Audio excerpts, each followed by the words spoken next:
How's it, everyone? I'm Silent J with Surf Tectonics.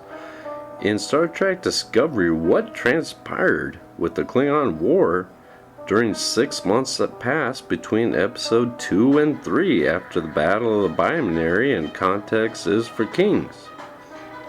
In this video expedition, we will explore the series of events during the Klingon Federation War. Stardate 2256.170. 2 months into the Klingon War, Imperial House forces have conquered 4 Federation sectors along the Klingon border through an overwhelming concentration of warships. The Federation is still deploying fleets from distant sectors spread out over 4,000 light years, compared to the Klingon-controlled space, allowing battle zone transit time of less than 1,000 light years. 300 Starfleet combat vessels and 700 Federation defense ships struggle to hold the line, facing 550 Klingon battlecruisers and 185 secondary escort ships, giving Imperial House forces a 2-to-1 firepower advantage.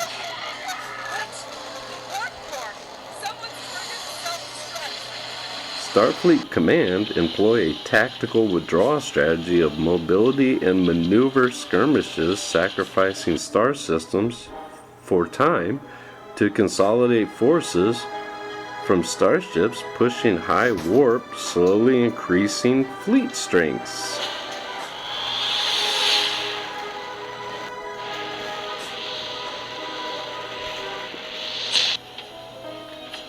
Federation and Starfleet Marines cut off in strategic systems wage guerrilla warfare on logistical supply planets too vulnerable for orbital bombardment, forcing Klingon warriors to invade the surface. Only a handful of encircled planets keep fighting as most local security troops surrender to save population centers.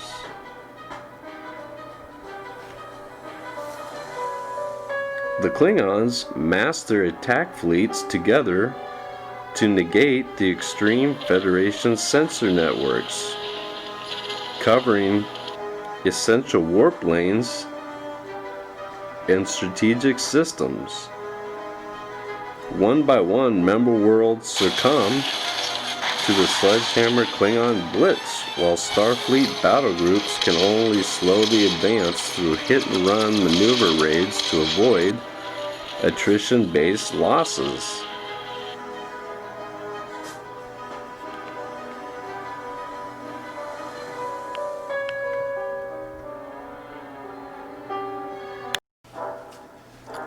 Commodore Cartwright, a brilliant tactician in command of a TRANSWARP combat group, proposes daring strikes on Imperial House primary logistic bases inside Klingon Space to cut enemy supply lines. Starfleet Command authorizes 3 CROSSFIELD class Mark I TRANSWARP jumps with 38 NCIA warships for Operation Rolling Thunder, utilizing the reverse engineered Borg and Xindi conduit corridor technology.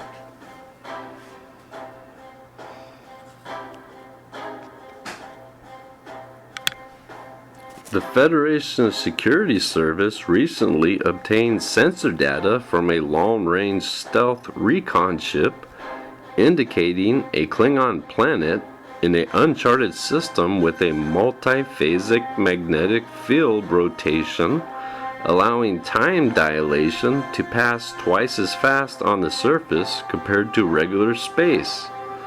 The scans also indicated a global network of basic combat training installations, allowing a Klingon youth to be trained in 5 years into a full recruit warrior of 15 years of age in normal space-time. A Section 31 privateer operative sent a coded transmission This system contained massive amounts of Klingon augments. Rogue elements of original Klingons resist the augment coup that assassinated the Chancellor and many High Council members. Starfleet intelligence prioritized this temporal planet as a Tier 1 target 1,000 light-years inside Klingon space. This was the maximum effective combat range for a crossfield transwarp conduit jump of 23.28 hours. Combined with a retrofitted Constitution-class starship tachyon pulse stabilization field opening a subspace corridor for the NCIA assault squadron of 6 total starships. The 2 major Imperial House logistical hub systems supporting the Klingon incursions into Federation space were both under 100 light-years inside the Klingon border, allocating 2 more crossfield NCI battle groups of 16 warships per objective for the 3-hour transwarp jumps on these Tier 2 targets. Commodore Cartwright and Vice Admiral Fitzpatrick proposed the last 2 transwarp crossfield task groups to attack Praxis, but Starfleet Command deemed it a strategic risk committing the entire NCIA temporal fleet in one offensive. With the technological delays with the SPORE drive program's Crossfield Class Type 2 Heavy Science Cruiser jump program.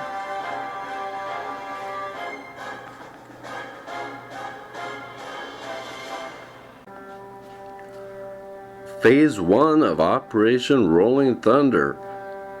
4 diversion groups comprised of 20 Federation defense ships are deployed inside 2 Klingon rimward sectors fitted with decoy beacons projecting 60 false warp shadows of heavy warships to draw Imperial battlecruisers away from the primary targets.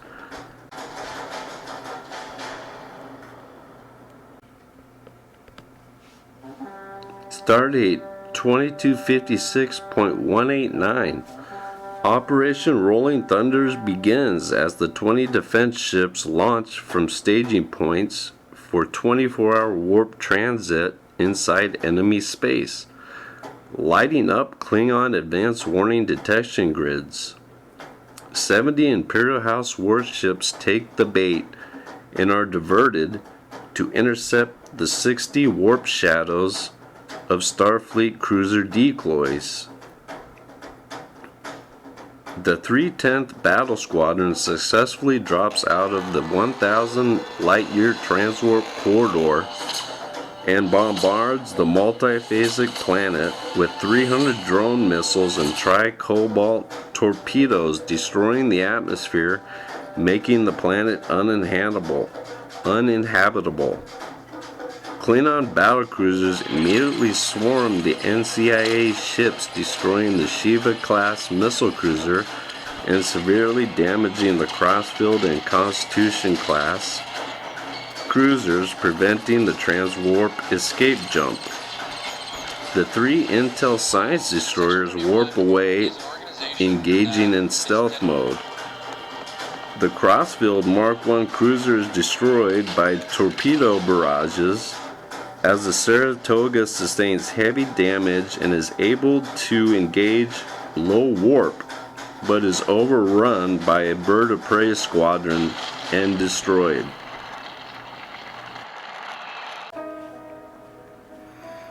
The 4 decoy squadrons of 20 defense ships attempt to withdraw back to Federation-controlled space, but are hit from every direction from Imperial House warships. Only 5 defense ships avoid destructions. The transwarp strikes on Klingon border fleet support hubs fared much better.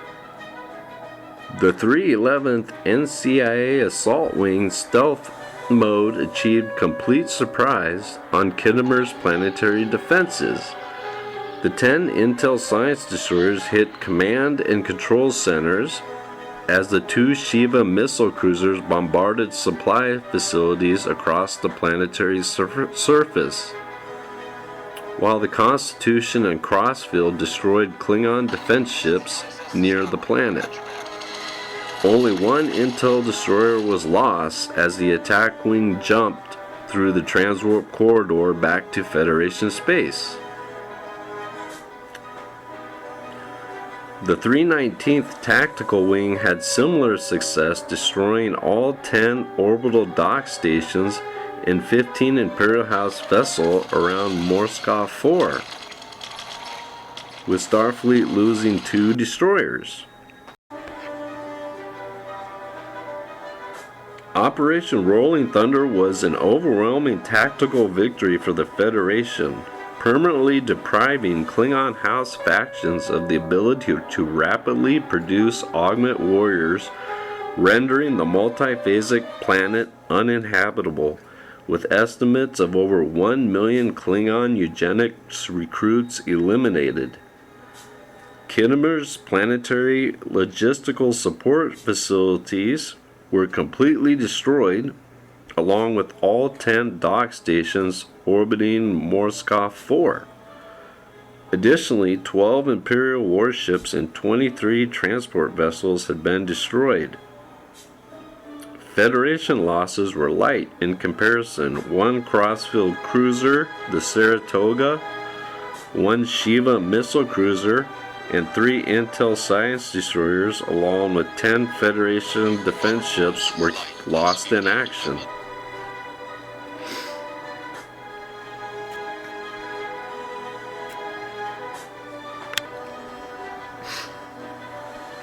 Unknown to the Federation, General Cole's war faction of 4 major Klingon houses had been sitting out the war. The perceived genocide of their augment recruits was a rally cry that united all 24 Imperial houses behind House Cole's leadership. Strategically, it was a disaster for the United Federation of Planets. Before Starfleet's Rolling Thunder, Imperial houses were making individual territorial expansion grabs. Now the 10 war factions will fight the Federation in a war of annihilation under a common banner.